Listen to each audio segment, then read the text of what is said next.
दंगल express channel को subscribe करिए।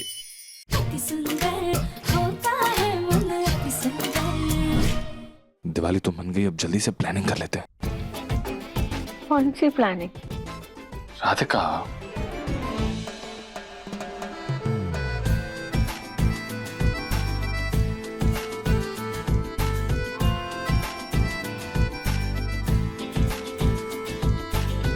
Planning? जी नहीं दिव्यम जी। जी हाँ राधिका। दिव्यम जी अभी हमें खाने की तैयारी भी करनी है ना, ये सब बात में। राधिका, राधिका, राधिका।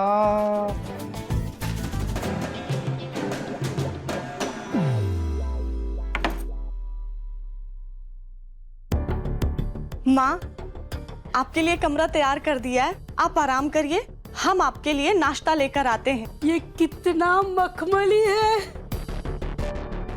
वैसे कली, ये नीचे सजावट क्यों हो रही है? कोई त्योहार है क्या? त्योहार नहीं है माँ, वो हमारी चाची सास जी है ना, उनकी सहेली की बहू की गोद भराई है, इसीलिए तो सब सजावट हुआ है। वाह भैया, घर तो बड़ा चौकस पाई हो। सहेली की बहू की गोद भराई और इतनी शान से हो रही है। मेरे लिए कुछ खाने को ले आओ, बड़ी भूख लगी है। नाश्ता हम ले आए हैं।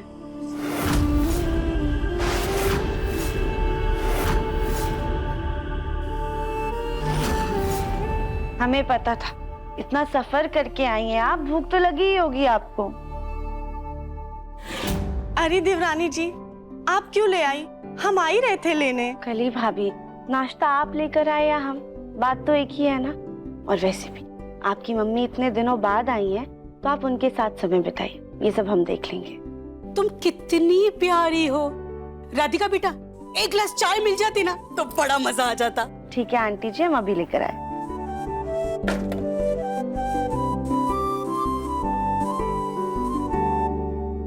कली बेटा, ये राधिका तुम्हें कुछ ज्यादा ही समझदार नहीं लगती?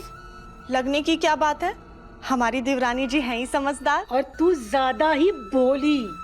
मतलब? जरूरत से ज्यादा अच्छे लोग बड़े चालाक होते हैं। अब तू ही देख ले, घर में तेरी कोई सुनता नहीं और उसकी बात कोई टालता नहीं। हमें घर में रखने के लिए इसकी सिफारिश लगी। हाँ तो देवरानी किसकी है माँ? हमारी। वही तो, वो देवरानी है और तुम जेठानी, यानी कि घर की बड़ी बहू। इस घर में गोलू जी और तेरा राज चलना चाहिए, पर यहाँ तो गंगा ही उल्टी बहती है।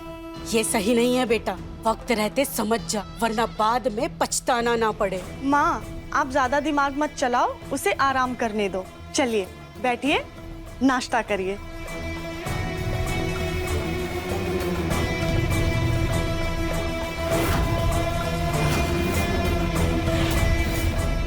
अच्छा हुआ जो हम चले आए, अब घर में बेटी दामाद का रुतबा बना के ही जाएंगे। अच्छा संभाल कर। हाँ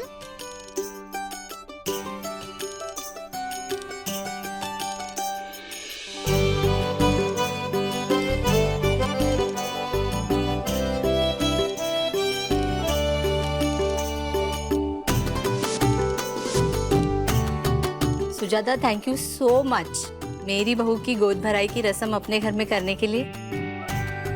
इसमें थैंक यू वाली क्या बात है मंदिरा, इसी बहाने हमारे घर में भी रौनक हो गई। चलो रस्म शुरू करते हैं। मेरे पोते की बहू है, कोई कमी नहीं रहनी चाहिए।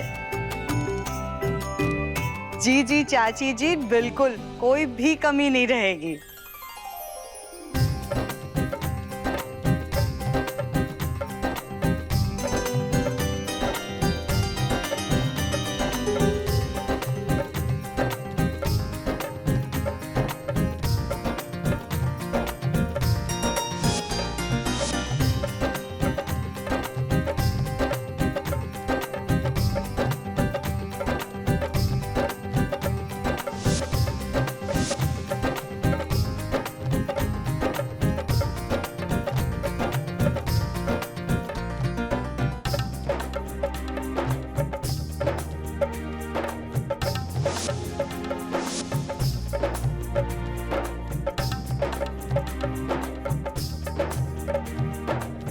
लड्डू गोपाल जी का आशीर्वाद हमेशा नन्हे मुन्ने पर बना रहे।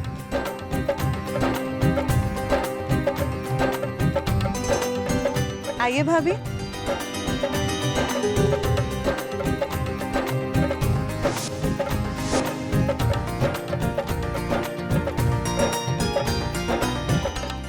राधिका, कली, ये लो। दादी, ये सब क्या है? जाओ मंदिरा की बहू की गोद भराई की रस्म पूरी करो। एक गर्भवती का आशीर्वाद बहुत फलता है। आंखें बंद करने से पहले पड़पोते और पड़पोती का मुंह देख लूं, तो फिर मैं इस दुनिया से आराम से जा सकूंगी।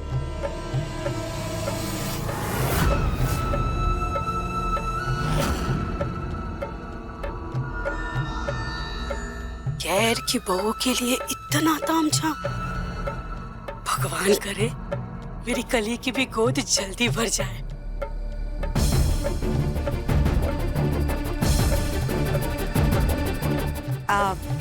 ये कविता भाभी की बहू है, कली।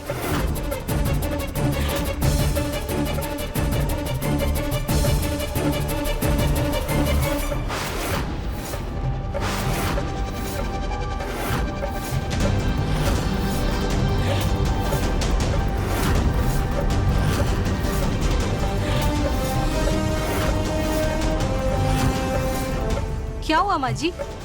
आपने कली का हाथ क्यों पकड़ लिया? ये वही लड़की है ना जिसको मरा हुआ बच्चा पैदा हुआ था?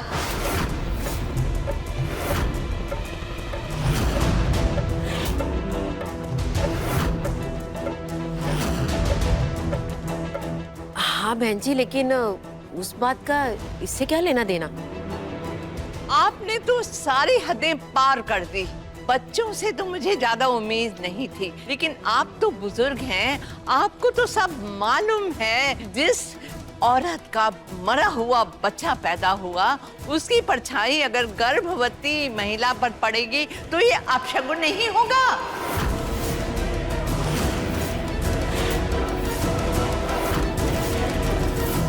चाची जी, अरे ये सब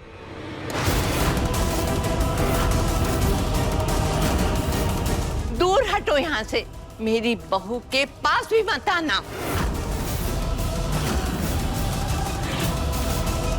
चाची जी, आजकल ऐसी दकियानूसी बातों को कौन मानता है? जब तुम्हारी बहू माँ बनने वाली होगी, तब तुम सारी रस्में कली से करा लेना। अगर इसके दुर्भाग्य की परछाई हमारे परपोते या परपोती पर आ गई तो हमारा परिवार तो खत्म हो जाएगा ना। क्यों बहनों, मैं कुछ गलत कह रही हूँ?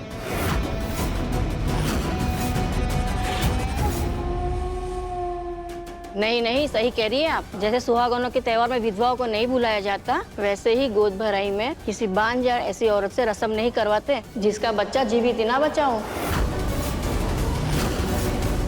क्यों कविता, तुम मानती हो ना इस बात को? अब मैं वो माफ करना सुजाता, अब माँ जी ने ये सारा वहम डाल दिया है मन में, तो तुम अपनी बड़ी बहू को इन सारी रस्मों से दूर ही रखना। अगर हम अपशगुनी हैं तो हमें नहीं करनी है रस्म।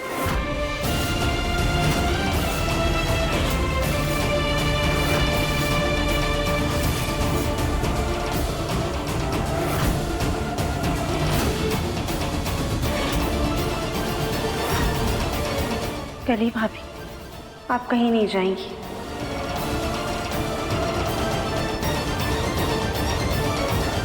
माफ कीजिएगा दादी जी, पर आपकी ये बातें कभी भी किसी भी जमाने में सही नहीं थी।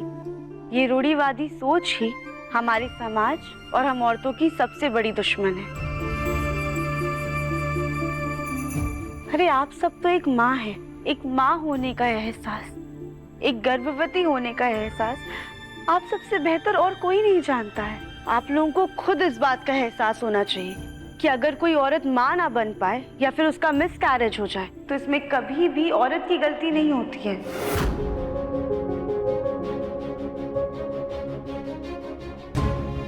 माँ बनना तो हर औरत का सपना होता है, और जिसका ये सपना पूरा हो जाए तो बहुत ज्यादा भाग्यशाली होते हैं।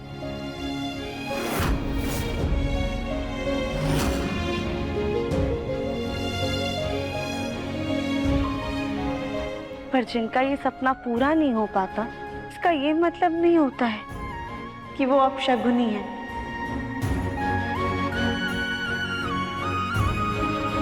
सुख दुख तो प्रकृति का नियम है, ये सब हमारे हाथों में नहीं बल्कि ऊपर वाले के हाथों में होता है। कली भाभी के साथ जो भी हुआ, भगवान ना करे कि किसी भी औरत को वो दुख झेलना पड़े। पर इसमें कली भाभी की कोई गलती नहीं थी, वो तो भगवान की मर्जी से हुआ था।